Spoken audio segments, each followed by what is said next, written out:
Hey, what is up, everybody? My name is Fresh, and today I have a video telling you why you shouldn't buy watches for the brand. I recently have started my watch journey, and I have a couple of questions lined up that I'm going to answer about the first three watches that I bought when I became an enthusiast. So, what were the three watches? Well, just to show you right here. The first watch is the Tissot Gentleman 40 millimeter Quartz. This was my kind of gateway watch, and I have a couple of things I would like to talk about, but let me introduce the other two watches first. The second watch that I got was the Hamilton Khaki Navy Scuba Quartz. This is the variant with the white bezel, which I personally really like the look of, but I'll talk also more about that in a second. And the third one is the Mido Commander II automatic day-to-day chronometer. All this really means is just that it's very accurate for an automatic watch. This was also my first automatic watch, but anyways, so why did I only go for Swatch Group watches? So these three watches are all, of course, under the Swatch Group conglomerate. Basically a collective group of Swiss watchmaking brands that are all pretty popular. There's a lot of heavy hitters in there, like Omega and stuff like that. So I knew from the get-go I didn't have a lot of experience with watchmaking. I only watched a couple of videos at this point before I decided to make a purchase, but I was like, I knew I wanted Swiss. I kept hearing Swiss all over the internet. Swiss watchmaking, Swiss watches are most prestigious and stuff like that. So I decided to start small. I went to look for some either lesser known or just entry level Swiss watch brands because I knew I wanted to get the best bang for my buck. I knew that Swiss watch brands were more expensive just because of the Swiss name attached to it.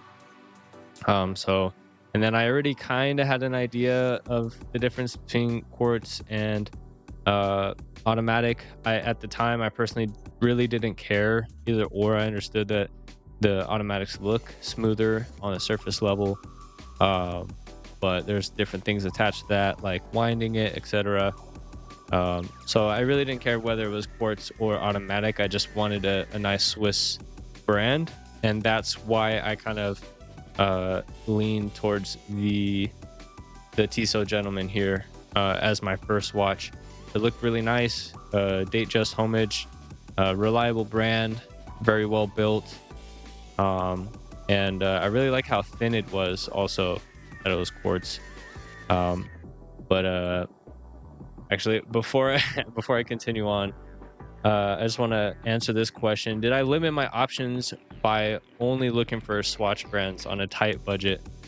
So that kind of ties into what I was just talking about.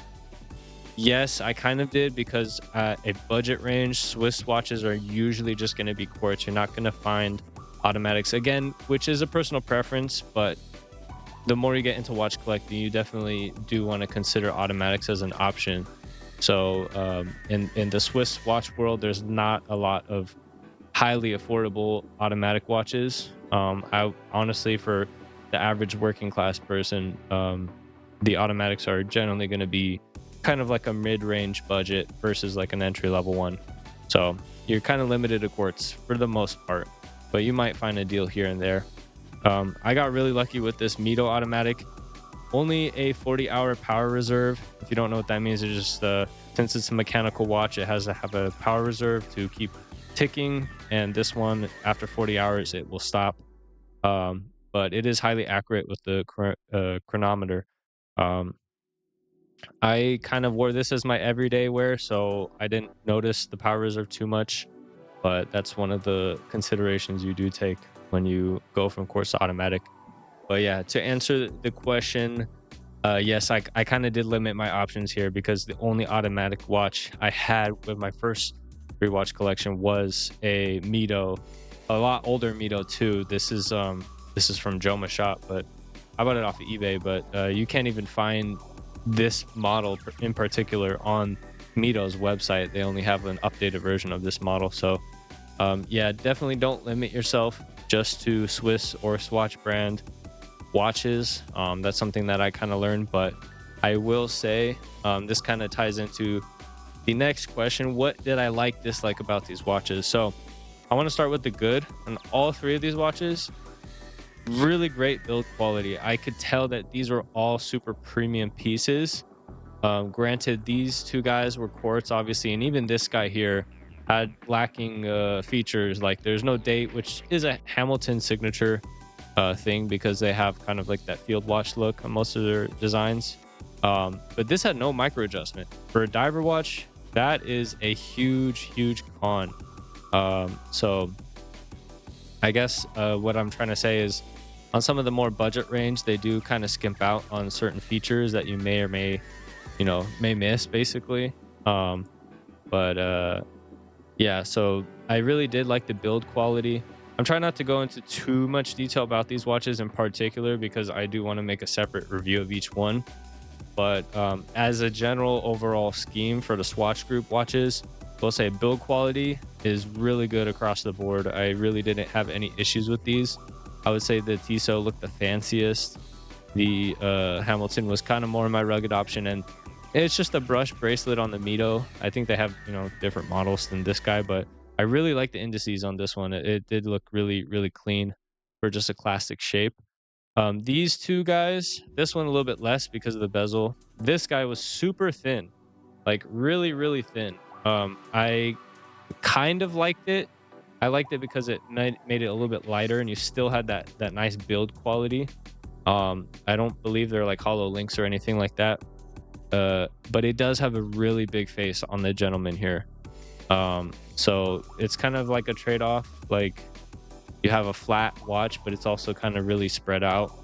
This guy, on the other hand, is kind of the opposite. This was a 37 millimeter and a little bit thicker because it's a dive watch. So it honestly felt like a regular dive watch, just kind of shrunk it down. And technically this is a ladies watch, but I would consider the 37 to 42 range like good enough for male size. It was just that it's a dive watch, and because of the bezel, makes the dial look a little bit smaller.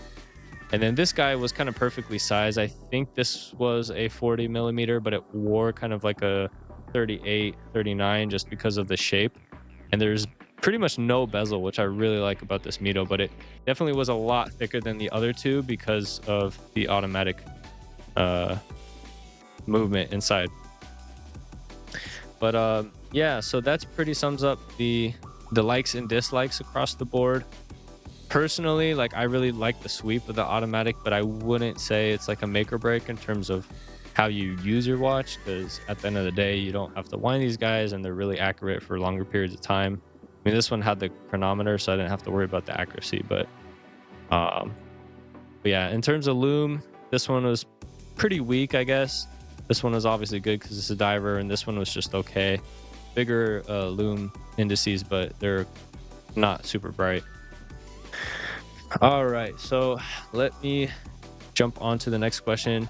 Why did I decide to sell these three watches? So that's another good question. I would say, and this kind of ties back to the title of this video, why you shouldn't just buy for brand. I was personally just buying because it was kind of like a safety net. I was like, I'm kind of a deal hunter myself on a lot of stuff, but I was like, I know if I get Swiss, I don't have to worry about the quality or anything like that. And while that is kind of true in terms of like build quality and stuff like that, it does highly limit your options. Like there is quite a few budget Swiss watches, micro brands, Japanese watches. There's a lot of stuff out there that isn't just within the Swatch Group. You definitely have to do a lot more research with those, but I would say that they're all, really valid options. So yeah, I kind of learned experiences from these. This guy, as much as I liked the design, it was a little bit big. I really wish this was 38. If it was, that would honestly be incredible. But 40 millimeter for this design with the big bezel and the big lug to lug, it was kind of just too much on my wrist. And this became my dress watch once this became my everyday carry because I wanted to keep it wound. So I just wasn't wearing this one as much, and I knew it was really popular, so I was like, okay, I can sell this pretty easily. If you guys, just a quick tip, if you need to sell your watch, I highly recommend two places, Chrono24 obviously, and then eBay is a good second place as a backup. I sold this one on Chrono24 because it's obviously a hype watch kind of. I know the PRX is more popular, but Tissot is well followed. And then the other two, they actually sold on eBay really quickly, surprisingly. I think this one went to Germany. And this one I sold to some lady in the US. Yeah, so that one, yeah, it was just too big. And you know, the Quartz, again, I don't really care too much, but because you get what you pay for, basically. The Quartz was a lot cheaper than automatic for the Powermatic 80 on this guy. But yeah, it definitely is a very, very pretty watch. It just wore a little bit big.